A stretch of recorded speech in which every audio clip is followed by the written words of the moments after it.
Mga ka-sports, bad news ba ito para sa Gilas fans?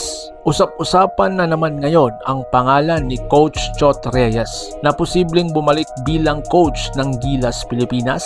At hindi lang yan mga ka-sports, matindi rin ang magiging laban ng TNT dahil makakaharap nila ang malalakas na koponan mula sa Middle East. Kung trip mo po ang ganitong content, paiwan ng follow at pa-subscribe na din. Tara, simulan na natin. Ilang buwan matapos mag-step down bilang head coach ng Gilas, muling lumabas ang pangalan ni Coach Chot Reyes. Ang issue ngayon mga ka-sports, may posibilidad daw na siya po ulit ang babalik para mamuno sa Gilas kung sakaling hindi maging maganda ang takbo ng programa. Alam naman natin na mixed reaction ng fans, may supporters, pero napakadami ring kontra dahil sa naging resulta sa mga nakaraang FIBA tournaments.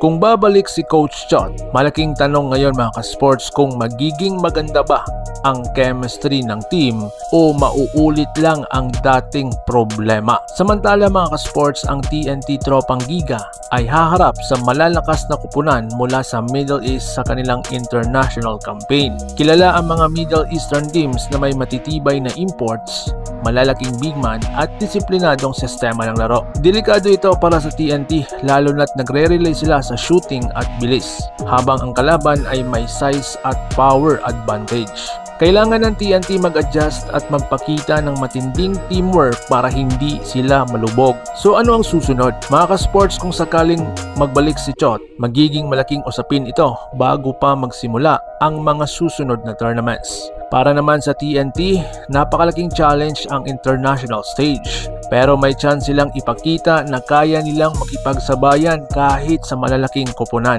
Kaya ang question ngayon, ready na ba ang Gilas at TNT sa mga hamon na paparating? Kaya mga ka-sports, ano sa tingin ninyo? Magandang idea ba na si Coach Chot Reyes ay muling bumalik sa Gilas? At kaya ba ng TNT talunin ang malalakas na team sa Middle East? I-comment nyo sa baba at huwag kalimutang i-like at i-subscribe para updated kayo sa lahat ng balitang basketball. So paano? Ingat po kayo.